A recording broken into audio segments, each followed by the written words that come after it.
এতকাল সভ্য দেশে থেকে সভ্য হওয়ার বদলে অসভ্য হয়েছে, আরো অশিক্ষিত হয়েছে, আরো ধর্মান্ধ হয়েছে, আরো সংকীর্ণ মনা হয়েছে, সেটা খুব দুঃখ দেয়।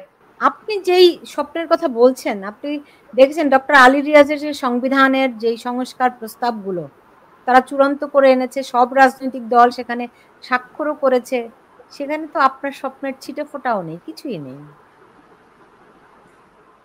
একটা আলী আলী রিয়াজ কেন এইরকম নষ্ট হলো আমি জানি না। আমি তাকে অনেক আগেই চিনতাম, ছোটবেলায় তার বইও পড়েছি। ওই ছোটবেলা না, মানে আমার যখন উনি বিশ্ববিদ্যালয়ে পড়তেন তখন থেকেই তার নাম জানি, তার বই পড়েছি। এবং তার যে বড় ভাই আলী আনোয়ার, উনি আমাকে খুব স্নেহ করতেন। এরা সবাই প্রগতিশীল ছিলেন, এরা ধর্মনিরপেক্ষতায় বিশ্বাস করতেন, এরা নারীর সমান অধিকারে বিশ্বাস করতেন। তারপর কি হয়েছে আমি জানি না। বিদেশে যারা থাকে, ইউরোপ আমেরিকায় থাকলে মানুষ আরো সভ্য হয়, কিন্তু এরা দেখছি এতকাল এতকাল সভ্য দেশে থেকে সভ্য হওয়ার বদলে অসভ্য হয়েছে, আরো অশিক্ষিত হয়েছে, আরো ধর্মান্ধ হয়েছে, আরো সংকীর্ণ মনা হয়েছে, সেটা খুব দুঃখ দেয়। কিন্তু কি করব। আপনি বলছিলেন যে ডক্টর ইউনুস ধূর্ত, সেই ডক্টর ইউনুস বলছেন আমরা এই সংবিধান যেই মানে জুলাই সনদ ঘোষণা করা হলো সেদিন তিনি বলছিলেন যে আমরা এখন বর্বর থেকে সভ্য হলাম।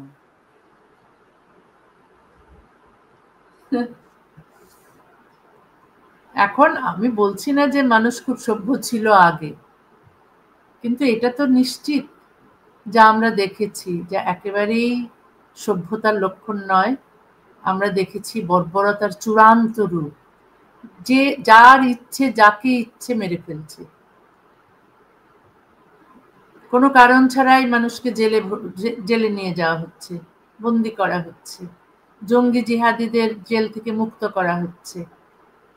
হ্যাঁ, যত ভাস্কর্য আছে দেশে, যত মিউজিয়াম আছে ভেঙে ফেলা হচ্ছে। তারা মুক্তিযুদ্ধের ইতিহাসকে নিশ্চিহ্ন করে দিতে চায়। এগুলো তো বর্বরতার চূড়ান্ত। আমাদের গর্ব কি?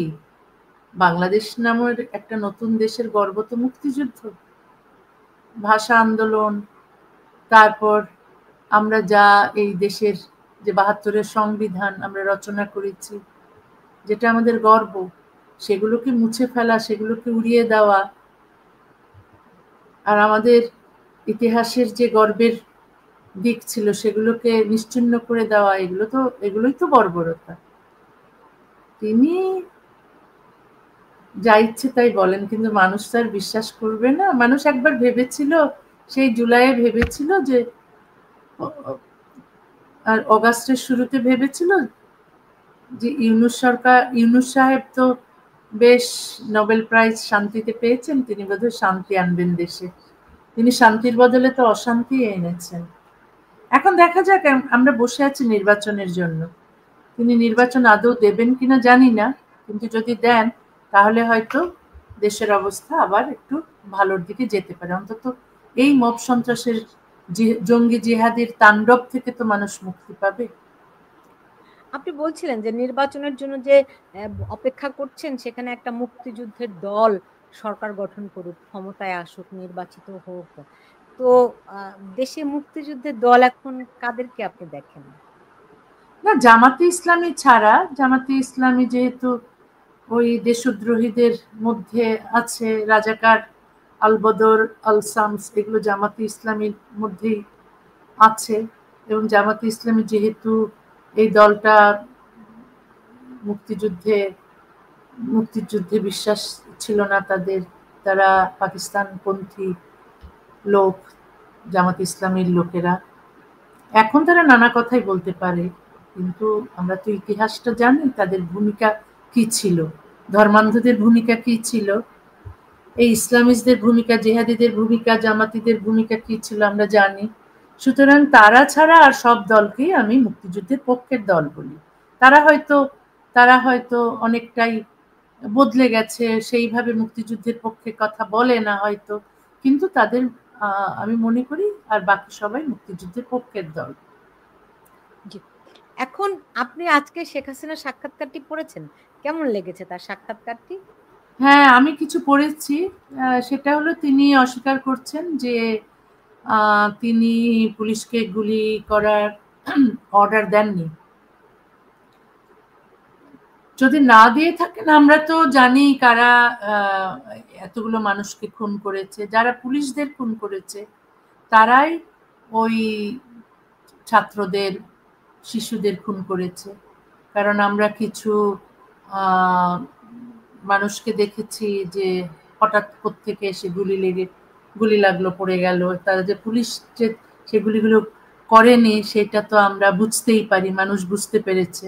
আর শুধু তাই নয়, এই জিহাদিরা যারা এই জুলাই আন্দোলন করেছে তাদের কেউ কেউ তো বলেছে যে তাদের ওই খুনগুলো করতেই হতো, মেট্রো রেলে আগুন দিতেই হতো, কারণ এসবই তাদের প্ল্যান অনুযায়ী তারাই সব করেছে যেন তারা আন্দোলনকে সফল করতে পারে।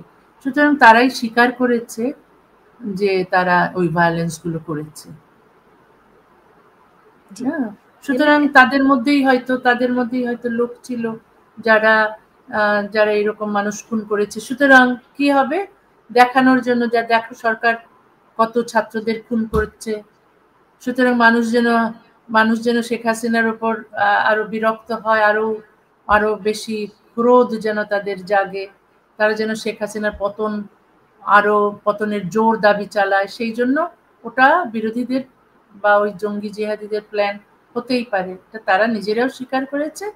এখন শেখ হাসিনা যেহেতু বলছেন যে তিনি কোনো অর্ডার দেননি, হয়তো পুলিশ বা আর্মিদের কাউকে এখন দেখা যাবে না, যে মানে হয়তো কোনো প্রমাণ নেই যে তিনি গুলির অর্ডার দিয়েছেন বা মানুষকে খুন করার জন্য বলেছেন। যদি থাকতো, তার পুলিশ বা আর্মি এসে বলতো যে না, উনি তো বলেছেন আমাদের। কিন্তু যেহেতু সেটাকে বলছে না, আর এদিকে জিহাদিরা বা সেই জুলাই আন্দোলনের সেই জিহাদিরা স্বীকার করেছে যে তারা ভায়োলেন্সও করেছে তাদের স্বার্থে, পতনের স্বার্থে, হ্যাঁ, এই অভ্যুত্থানের স্বার্থে। তাহলে তো বোঝাই যায় তাহলে এতগুলো মানুষ খুন কারা করেছে। যে নৃশংসভাবে পুলিশদের খুন করা হয়েছে, আমি কিছু ছবি দেখেছি, যেভাবে তাদেরকে কুপিয়ে কুপিয়ে খুন করা হয়েছে, গুলি করে করা হয়েছে, যেভাবে তাদেরকে মেরে আবার উল্টো করে ঝুলিয়ে রাখা হয়েছে।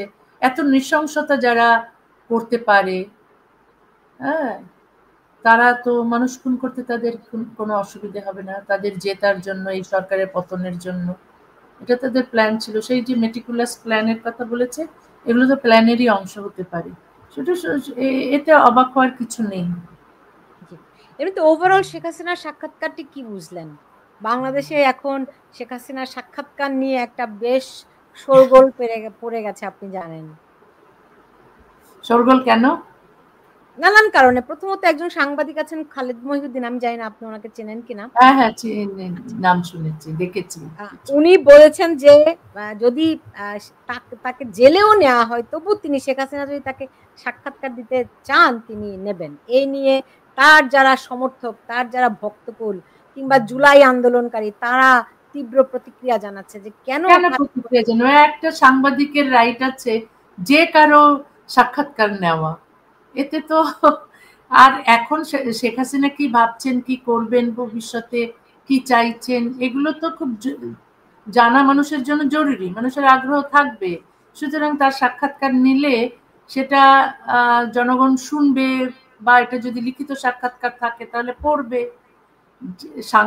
একজন সাংবাদিক তো নিরপেক্ষ থাকা উচিত।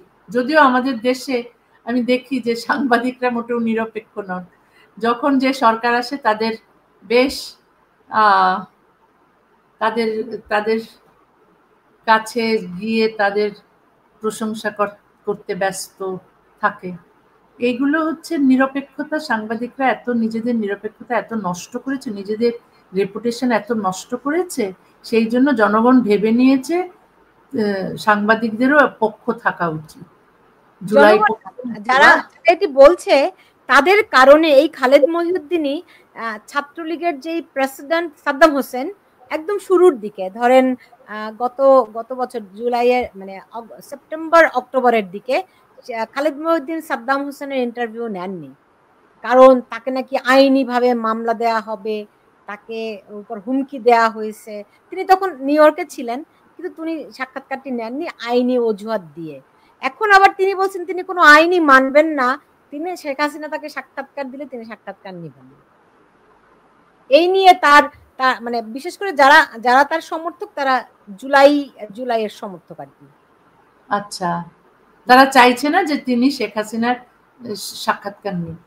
এখন কথা হচ্ছে যে ওরা চাইবে না কেন, ওদের এত ভয় কেন? শেখ হাসিনার সাক্ষাৎকার যে কেউ নিতে পারে।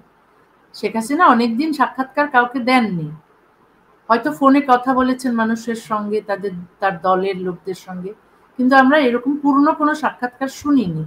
এখন সাংবাদিকদের রাইট আছে আমার মনে হয় যে তার সাক্ষাৎকার নেওয়া, এতে কারো আপত্তি করা উচিত নয়। এখন যারা তিনি আগে কি করেছেন পরে কি করছেন এটা তার ব্যাপার। এখন তিনি হয়তো সমালোচনার যোগ্য, সমালোচনা যেগুলো পাচ্ছেন।